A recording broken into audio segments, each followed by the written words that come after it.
എനിക്കെന്താ പറയേണ്ടതെന്ന് അറിഞ്ഞുകൂടാ. അത് വലിയ ഞെട്ടലാണുണ്ടായത് മരിച്ചു എന്ന് കേട്ടപ്പോൾ.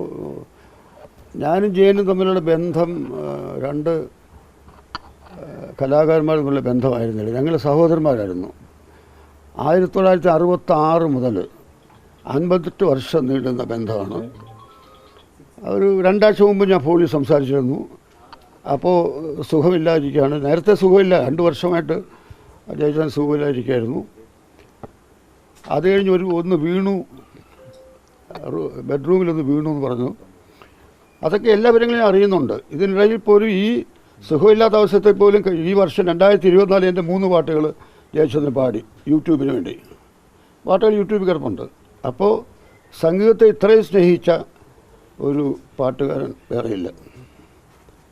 ജയചന്ദ്രൻ്റെ ഒരു വലിയ മഹത്വം, അദ്ദേഹം മറ്റു പാട്ടുകാരെക്കുറിച്ച് സംസാരിക്കുക, സ്വന്തം പാട്ടുകളെക്കുറിച്ച് സംസാരിക്കില്ല.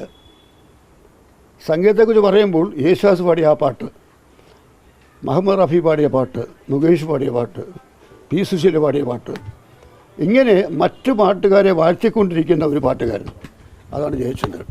അങ്ങനെ വേറൊരു ഗായികയെ ഞാൻ കണ്ടിട്ടില്ല. കാരണം അദ്ദേഹം സ്നേഹിച്ചത് സംഗീതത്തെയാണ്. സംഗീതത്തെ സ്നേഹിച്ചു.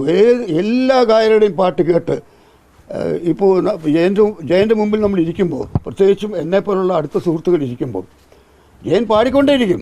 മഹേന്ദ്രഗൂറിൻ്റെ ഒരു പാട്ട്, റഫിയുടെ ഒരു പാട്ട്, അവർ നമ്മുടെ പാട്ടിൻ്റെ വ്യത്യാസം എന്താണ്, മുകേഷിൻ്റെ പാട്ട്, ഇങ്ങനെ തെലുങ്കിലുള്ള ഗായകർ, കന്നഡ ഗായകർ, എല്ലാവരെ കുറിച്ചും അറിയാം.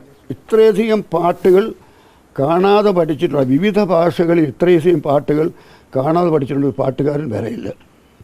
ജയചന്ദ്രൻ സംഗീതത്തെയാണ് സ്നേഹിച്ചത്. സംഗീതം ജയചന്ദ്രൻ്റെ ആത്മാവായിരുന്നു. അദ്ദേഹം ക്ലാസിക്കൽ സംഗീതം യേശുദാസിനെ പോലൊന്നും പഠിച്ചിട്ടില്ല. പക്ഷേ എന്നാലും ക്ലാസിക്കൽ, സെമി ക്ലാസിക്കൽ പാട്ടുകൾ, ഞങ്ങളുടെ പാട്ടുകൾ, ഞാനും ദക്ഷിണാമൂർത്തി സ്വാമിയും ഞാനും അർജുന മാസ്റ്ററുമായി ചേർന്ന് ചെയ്തിട്ടുള്ള എത്രയോ പാട്ടുകൾ ജയചന്ദ്രൻ പാടിയിരിക്കുന്നു, സെമി ക്ലാസിക്കൽ. അതിമനോഹരമായിട്ട് പാടും. പിന്നെ ഭാവം എന്ന് പറയുന്ന പാട്ടിലെ ഭാവം ജയചന്ദ്രൻ്റെ പ്രത്യേകതയായിരുന്നു. അത് ഓരോ വാക്കിനും കൊടുക്കുന്ന സ്ട്രെസ്സ്, ചില പദങ്ങൾക്ക് കൊടുക്കുന്ന സ്ട്രെസ്സ്, അതെല്ലാം ജയചന്ദ്രനെ വ്യത്യസ്തനാക്കുന്നു, ഒരു ഗായകൻ നിലയിൽ വ്യത്യസ്തനാക്കുന്നു. എൻ്റെ ബന്ധം എന്ന് പറഞ്ഞാൽ ഞങ്ങൾ സഹോദരന്മാരെ പോലെയായിരുന്നു. 1966 ഞങ്ങൾ രണ്ടിനും സിനിമയിൽ വരുന്നത്. എന്നേക്കാൾ 4 ദിവസം ഇളയതാണ് ജയചന്ദ്രൻ. എനിക്ക് 84 ജയചന്ദ്രൻ 80 ആയിട്ടുള്ളൂ. അപ്പോൾ ഒരു വർഷം 1966 ഞാൻ കാട്ടുമല്ലിക്ക് പാട്ടെഴുതി, എൻ്റെ പാട്ടുകൾ പുറത്തു വന്നു. കുഞ്ഞാലി മരിക്കാതെന്നുള്ള ഒരു പടത്തിന് വേണ്ടിയിട്ട് ഒരു മുല്ല പൂമാലയുമായി എന്നുള്ള പാട്ടാണ് പാടിയതെങ്കിലും ജയചന്ദ്രൻ കളിത്തൊഴിലിൽ പാടിയ മഞ്ഞളിൽ മുങ്ങിത്തോർത്തുമാണ് പുറത്തു വന്നത്. അപ്പോൾ ഞങ്ങളുടെ രണ്ടുപേരും പാട്ടുകൾ ഒരേ വർഷമാണ് പുറത്തു വന്നത്. 66 മുതൽ 58 വർഷം നീണ്ടുനിന്ന ഒരു സൗഹൃദം എന്ന് പറയാൻ ഒക്കില്ല, സാഹോദര്യമായിരുന്നു ഞങ്ങളുടേത്. ഞാൻ ആകെ തകർന്നിരിക്കുകയാണ്. സത്യം പറഞ്ഞാൽ എനിക്ക് നിങ്ങളോട് സംസാരിക്കുമ്പോൾ ഒരു അടുക്കടുക്കായി പറയാൻ കഴിയില്ല.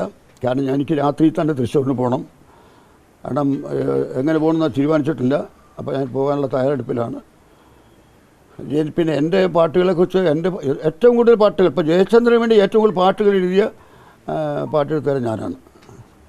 പിന്നെ ഞങ്ങളുടെ വ്യക്തിബന്ധമെന്ന് പറഞ്ഞാൽ, ഞങ്ങൾ പരിചയപ്പെട്ട അധികം താമസിയാതെ 3 വർഷം കഴിഞ്ഞപ്പോൾ എൻ്റെ അനിയത്തിയുടെ കല്യാണമായിരുന്നു. അപ്പോൾ കല്യാണത്തിൽ കാര്യം ഞാൻ ജയനോട് പറയുമ്പോൾ ജയചന്ദ്രൻ പറഞ്ഞത്, തമ്പിയുടെ അനിയത്തി എൻ്റെ അനിയത്തിയല്ലേ, ഞാൻ പാടാം. അപ്പോൾ ഇങ്ങോട്ടാണ്, ഞാൻ പാടാം. അപ്പോൾ അന്ന് ഞാൻ തുടക്കക്കാരനാണ്, എൻ്റെ കയ്യിൽ ഒരുപാട് പണമൊന്നുമില്ല. പക്ഷേ അന്ന് എൻ്റെ സഹോദരിയുടെ കല്യാണത്തിന് ദക്ഷിണാമൂർത്തി സ്വാമിയുടെ പാട്ട് കച്ചേരിയും ജയചന്ദ്രൻ്റെ ഗാനമേള ഉണ്ടായിരുന്നു. അപ്പോൾ അങ്ങനെയുള്ള ഒരു ആത്മബന്ധം എനിക്ക് ജയനോട്ടുണ്ടായിരുന്നു. പാട്ടുകളെക്കുറിച്ച് പറഞ്ഞാൽ എൻ്റെ എത്രയോ പാട്ടുകൾ അദ്ദേഹം പാടിയിരിക്കുന്നു. ഇപ്പോൾ ദേവരാജ മാസ്റ്ററുടെ അദ്ദേഹം ട്യൂൺ ചെയ്ത മലയാള ഭാഷ മാതകഭംഗി മലമന്ദവാസ പിരിയുന്നു ജയചന്ദ്രൻ പാടിയതാണ്. ഹൃദയേശ്വരിയിൽ നിന്ന് നെടുവീർപ്പിൽ ഞാനൊരു മധുര സംഗീതം കേട്ടു ജയചന്ദ്രൻ പാടിയതാണ്. ദക്ഷിണാമൂർത്തി സ്വാമിയുടെ സന്ധ്യയ്ക്കെന്തിന് സിന്ദൂരം ചന്ദ്രികയ്ക്കെന്തിന് വൈഡൂര്യം, അത് എൻ്റെ പാട്ട് ജയചന്ദ്രൻ പാടിയതാണ്. ചന്ദനത്തിൽ കടഞ്ഞെടുത്ത് സുന്ദരി ശില്പം ജയചന്ദ്രൻ പാടിയതാണ്. MS ഉഷാൻ്റെ രാജീവനേനെ നീ ഉറങ്ങും, രാഗവിലോലെ നീ ഉറങ്ങും താരാട്ട് ജയചന്ദ്രൻ പാടിയതാണ്. അങ്ങനെ മലയാള ഈ ഞാനും MS വിശ്വനാഥനും കൂടെ ചേർന്ന് ചെയ്ത അനവധി പാട്ടുകൾ ജയചന്ദ്രൻ പാടിയുള്ള സ്വർണ്ണഗോപുര നർത്തകീ ശില്പം, കണ്ണിനു സായുജ്യം നിൻ രൂപം ഏറ്റവും സൂപ്പർ ഹിറ്റായിട്ടുള്ള പാട്ടാണ്. അങ്ങനെ ഒരുപാട് പാട്ടുകൾ എൻ്റെ പാടിയിട്ടുണ്ട്. എന്ന് മാത്രമല്ല, ജയചന്ദ്രന് വേണ്ടി ഏറ്റവും കൂടുതൽ പാട്ടുകൾ എഴുതിയ ഗാനരചയിതാവ് ഞാനാണ്, അഭിമാനപൂർവ്വം പറയാം. ഞങ്ങളുടെ ബന്ധവും അതുപോലെ ദൃഢമായിരുന്നു. 58 വർഷം നീണ്ടുന്ന 2 ആഴ്ച മുമ്പേ ഞാൻ സംസാരിച്ചിരുന്നു. ഒന്ന് വീണു അദ്ദേഹം. ഇന്ന് വീണ്ടും അങ്ങനെ എന്തോ സംഭവിച്ചിട്ടുണ്ടെന്നാണ് അറിയുന്നത്. പക്ഷേ ഈ ഡീറ്റെയിൽസ് എനിക്കറിയില്ല. ഏതായാലും ഞാനിപ്പോൾ രാത്രിയിൽ തൃശ്ശൂരിന് പോവുകയാണ്. ജയൻ്റെ വളരെ എനിക്ക് കുറ്റബോധം തോന്നുന്നു. കാരണം വെച്ചാൽ എന്നേക്കാൾ 4 വയസ്സിന് പ്രായക്കുറവുള്ള എൻ്റെ അനിയൻ മരിക്കുന്നു, ഞാൻ ജീവിച്ചിരിക്കുന്നു. എനിക്ക് വളരെ വിഷമമുണ്ട്. എൻ്റെ വിഷമം എങ്ങനെ പ്രകടിപ്പിക്കണമെന്ന് എനിക്കറിഞ്ഞുകൂടാ.